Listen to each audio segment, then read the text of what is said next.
L'Union européenne s'est récemment divisée sur les questions des migrants. Ils prennent nos emplois. Ce sont des criminels.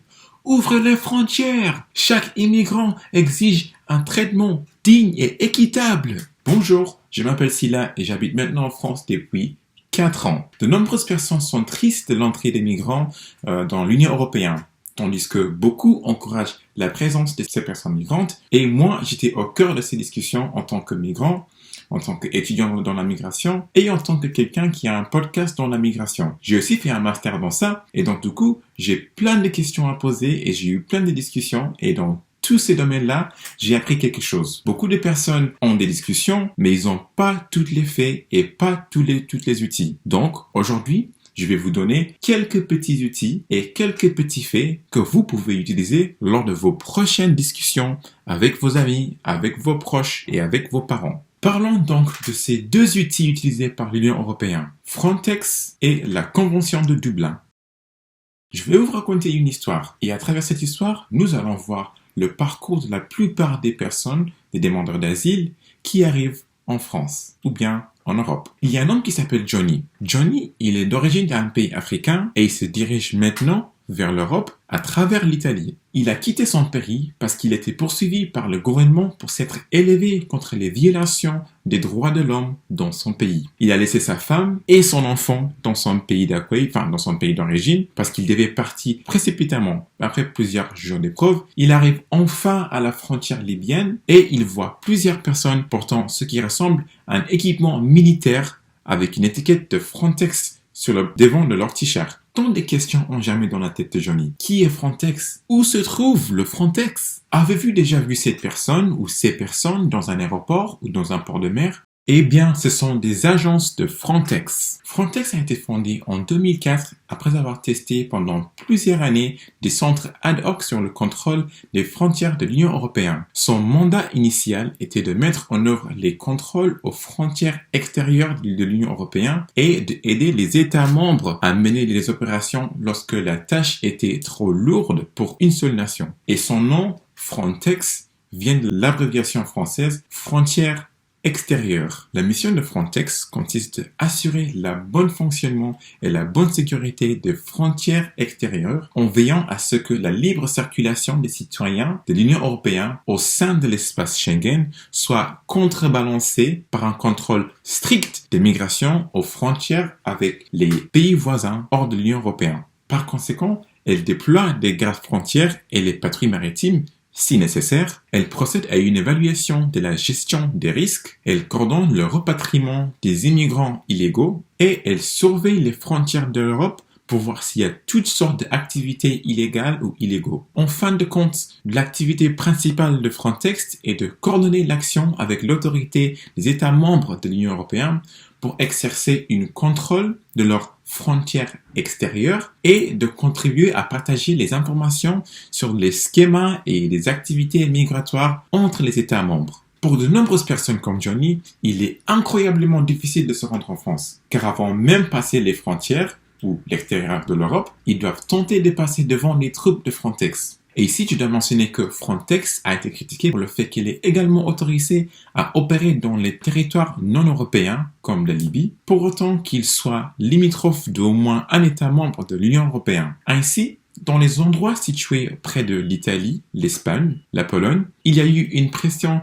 stricte des soldats et des troupes de Frontex. Une autre raison pour laquelle les gens ont critiqué le Frontex est que Frontex assiste les États membres de l'Union européenne dans le retour forcé des personnes qui ont épuisé toute voie légale de rester sur le territoire européen. Certaines personnes estiment que cela est injuste et que l'Union européenne donne l'impression de se battre contre les migrants qui sont souvent pauvres et désarmés. Alors, pour revenir à notre cher ami Johnny, il va de l'un pays vers un autre, il rencontre plusieurs personnes, plusieurs associations qui aident dans la gestion des migrants, et l'une de ces personnes lui dit tout simplement qu'il devrait essayer de postuler dans le nouveau pays. Johnny se dit, pourquoi pas? Pourquoi est-ce que je me batte avec mon pays maintenant de se rendre ici? Pourquoi pas essayer vers un autre terrain, vers un autre pays? Donc Johnny décide Je vais le faire. Et là, Johnny rencontre ce qu'on appelle la Convention de Dublin. Le règlement de Dublin 3 détermine le pays dans lequel votre demande d'asile doit être traitée. En pratique, lorsqu'un demandeur d'asile se déplace d'un État membre vers un autre, prenons par exemple de l'Italie vers la France, les autorités françaises consultent la base Eurodac. Eurodac, c'est une très grande base avec beaucoup d'empreintes digitaux de gens qui ont été déjà prises ou qui ont été déjà migrés dans le pays. Cette procédure est menée par la France et par la préfecture qui vont avoir un entretien avec le demandeur d'asile et qui vont échanger avec les autorités italiennes et après un délai de réponse, que l'Italie répond expressément ou non, une décision de transfert est prise sur contrôle par le juge qui, lui, va décider si le demandeur d'asile va aller en Italie ou pas. Il existe certains critères pour déterminer quel État membre va prendre en charge le dossier du demandeur d'asile. Il existe aussi plusieurs critères qui vont déterminer si le demandeur d'asile va être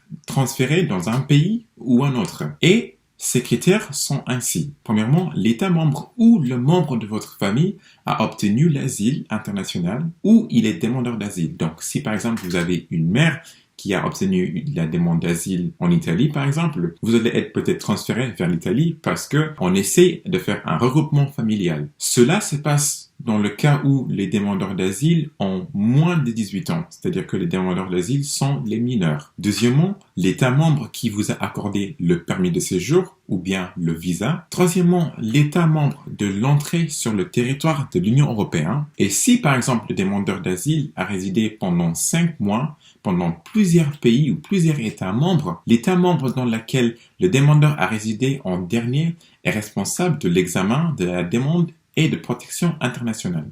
Toutefois, le texte prévoit quelques dérogations à ces strictes règles. Une clause humanitaire, une clause de suspension en cas de défaillance du système d'asile du pays responsable, une clause de souveraineté. Les États ont gardé la possibilité de choisir d'examiner une demande d'asile, même s'ils ne sont pas expressément responsables du titre du demandeur d'asile sur la procédure Dublin.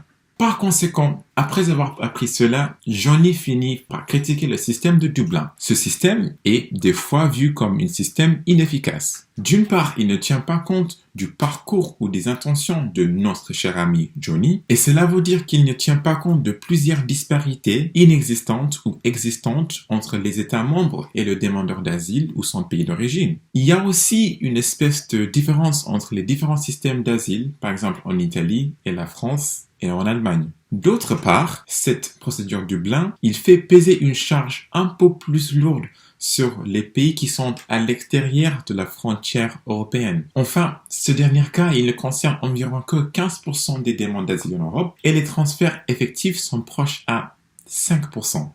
La migration en Europe reste toujours un sujet tendu. Entre ceux qui sont pour ou contre la migration, il y a un énorme chemin à faire, il y a énormément de compréhension à faire entre les deux côtés, des pour et des contre. Ce que je vous conseille alors, c'est de parler avec vos amis migrants. Vous allez trouver il y a des très belles rencontres à faire avec ces personnes-là. Vous allez trouver que chaque personne est un être humain et que chaque personne a des désirs. Et je vous dis que vous allez aussi comprendre de mieux en mieux la politique migratoire en Europe et vous allez peut-être pouvoir mieux conseiller vos amis.